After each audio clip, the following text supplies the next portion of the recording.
Almost nothing in American history is as misunderstood as the Great Depression. Here to debunk 7 all too prevalent myths about it, learn Liberty welcomes back. I'm Antony Davies, Associate Professor of Economics at Duquesne University and co-host of the weekly podcast Words and Numbers. Myth number 1. The Great Depression began with the stock market crash of October 1929. This is a myth that's repeated constantly in the history books. I think people are grasping to look for something. So they say, well, the stock market crash of October 1929, that must be it. In fact, if we look back at the National Bureau of Economic Research data, it turns out that the recession that ended up being the Great Depression started in August, 2 months earlier. You can see the economic downturn occurring. So the crash of 1929 was more a symptom rather than a cause of the recession that would become a Great Depression. One of the interesting things that was going on here is that prior to the crash, going back perhaps 4 or 5 years, the Federal Reserve was massively increasing the money supply. And while massively increasing the money supply, you would expect to see lots of inflation. That's the way these things normally work. And yet there wasn't any. Year after year, the Fed's increasing the money supply, no inflation, no inflation. What was happening is that this increase in the money supply was creating a bubble in the stock market. We weren't seeing prices of goods and services rise. Instead, we were seeing prices of stocks and financial instruments rise. That's scarily very similar to what was going on in this country leading up to COVID. So this bubble is simply waiting for an event to burst it. And one of the events that burst it was the Smoot-Hawley tariffs, a sequence of tariffs that increase the cost of imported goods by up to 50%. And when I say increase the cost of imported goods, I mean increase the cost of like 20,000 imported goods by up to 50%. And you can see this as the Smoot-Hawley tariffs make their way through Congress. You can see the stock market reacting. In May of 1929, Smoot-Hawley passes the House of Representatives. The stock market drops 8%. And then it goes on, it makes its way through the Senate, but the Senate adds a whole bunch of other goods to the list of tariffs. 3 days later was Black Tuesday, the event that history books point to when they say this was the start of the Great Depression. I think in a lot of ways, what had happened here with the stock market crash is it was a combination of the Federal Reserve pumping up the money supply, that money supply making its way into stock markets, creating a bubble, and then the bubble being burst by this sequence of unprecedented tariffs. What happened in 1929 is the Fed massively increased the money supply by about as much, coincidentally, as the Fed has increased the money supply leading up to 2020. Here's the big difference. In 1929, the Fed panicked and it started decreasing the money supply. And that caused all sorts of problems because now all of a sudden people don't have access to the money that they need to transact business. There's a good analogy here. Think of money to an economy as oil is to an engine. The oil doesn't make the engine go, rather it lubricates the parts that make the engine go. Without the oil, the parts can't move without a lot of friction, and the friction causes a reduction of power. Eventually, the engine blows up if you don't have enough oil in there. So too in an economy. The money reduces the friction of transacting business. And in reducing the friction of transacting business, it makes it easier for employers to hire workers, for workers to buy things with their paychecks, to provide profit to employers, and the whole system moves along quite nicely.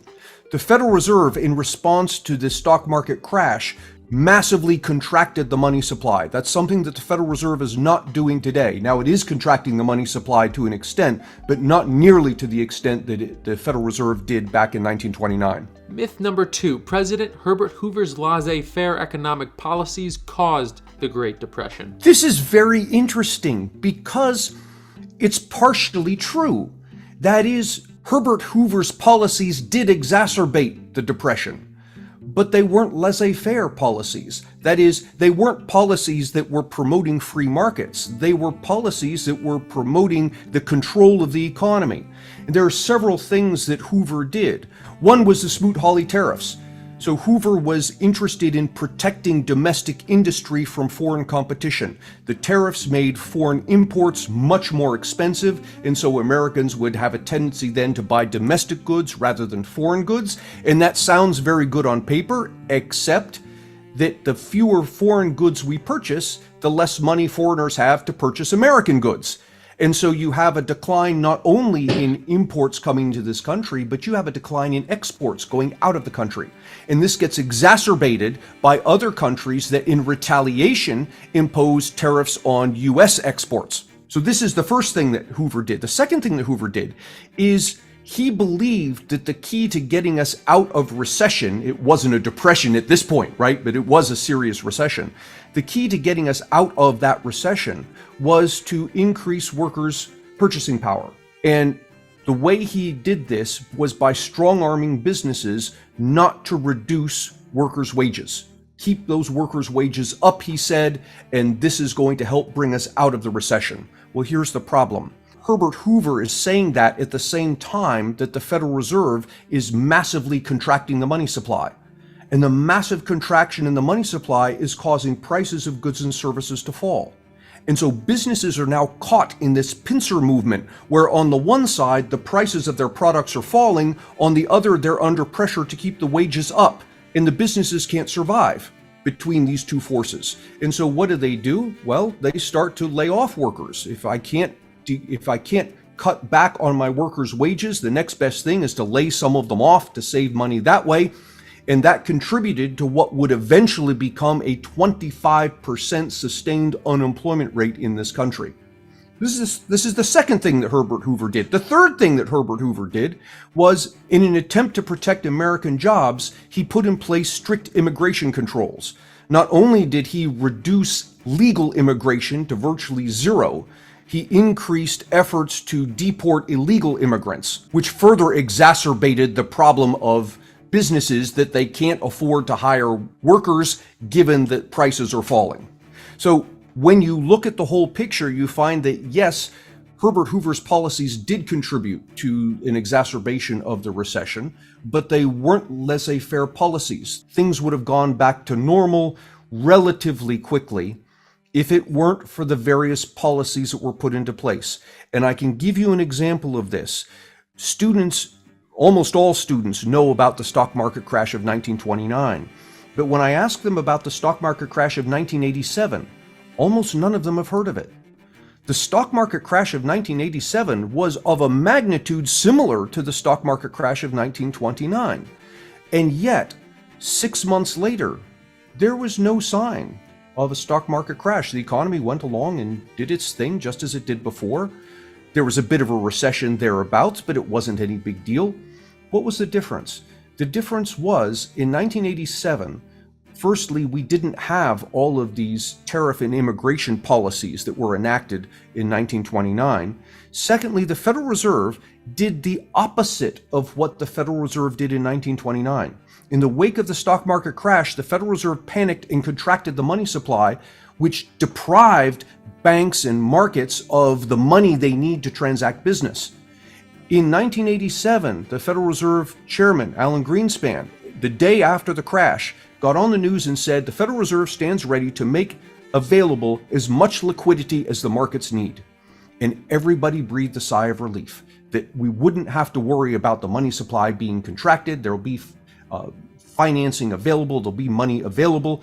And what happened? Yeah, it was a lot of people lost their shirts in the 1987 crash, but the phenomenon remained in financial markets. It didn't jump into goods and services and labor markets where it actually affects the guy on the street. And that's what happened in 1929. The Fed policies caused that shock to financial markets to jump into goods and services and labor markets, where it created real pain for real people, as opposed to simply losses on paper. FDR was seen as the great savior, that he's the one that brought us out of the Great Depression. Therefore, anything that came before must have been the cause of the Great Depression. And FDR's policies were even more progressive than Hoover's were. Another factor that contributes to this myth is that a lot of Herbert Hoover's policies that looked very much like FDR's New Deal policies were not enacted at the federal level. They were enacted at state levels. That is, rather than the federal government undertaking massive works and jobs programs directly, the federal government provided money to the states and encouraged the states to do so. So you saw much more activity on the state level, but that activity was being driven at the federal level. FDR's policies were based in large part on Hoover's policies before him, both progressive. One interesting thing to note is that FDR's policies, if you read into the history, were less directed at economic policy, as we tend to think of it today, than it was to social engineering. FDR in his brain trust had this idea that they could actually craft society into being something better than it was, and the way to do that was via these policies. So his thinking was less economic than it was social engineering. Myth number 3, the Great Depression was a global crisis. The Great Depression was not a global crisis. Now, let me be careful about this. There was a global recession. It was felt differently in different places. In the United States, it was felt the worst. I would say the United States and Canada, Europe next, and China, India, Japan, much less so. Outside of the United States, it looked a lot more like a protracted recession rather than the Great Depression that we experienced here. And this is another indication that the problem had to do with governmental policy. That is, the difference between the United States and Europe, largely speaking, was the governmental policies that we put in place in response to the stock market crash of 1929. The policies in this country actually exacerbated the problem, turning what would otherwise be a recession into not only a depression, but a Great Depression. And how do we know this? We know this by looking at what happened. For example, in the United States, 1929 to 1933, the first 4 years of the Great Depression, the worst years of the Great Depression, the U.S. economy shrank 9% per year over those 4 to 5 years. That's a total of a 30% shrinkage. That's, in effect, erasing every economic gain this country had experienced from 1900 all the way up to 1929. All of that growth was erased in those first 4 years of the Great Depression. Now look at the UK, for example. During those same 4 years, the UK economy shrank not 9% a year, but 1% per year. Switzerland's economy was pretty stagnant. It neither grew nor shrank over those years. Belgium, France, Italy, their economies actually grew. Not by much, but they did grow over those same 4 years. What's the difference? The difference was one of policy. Now, there is an exception to all of this. The exception is Canada. Canada felt the Great Depression probably as much as the United States did. The massive unemployment, the sustained economic downturn, the magnitude of the economic downturn. But what's noteworthy here is that, not coincidentally, Canada was also the largest trading partner of the United States. That is, if there's any country that would feel most keenly the pain that was going on in the United States, it would have been Canada. And indeed, that's what the data seem to indicate. Myth number 4, by joining countries in a fixed currency exchange, the gold standard made the Depression spread throughout the world. Yeah, not really. Here's why. We talk about the gold standard, and in effect, we were on a gold standard, technically speaking. But it was a very loose standard. That is, FDR, at least one point in his administration, just arbitrarily altered the price of gold. The story, as I understand it, is that with the Fed altering the money supply, there was an outflow of gold from the United States because we were on a gold standard. This required an alteration in our gold standard policy. What FDR did was arbitrarily pick a price and say, yeah, this sounds like a good price. It was 21 cents or $21 as I recall. And his statement was, that's a lucky number. Let's use it.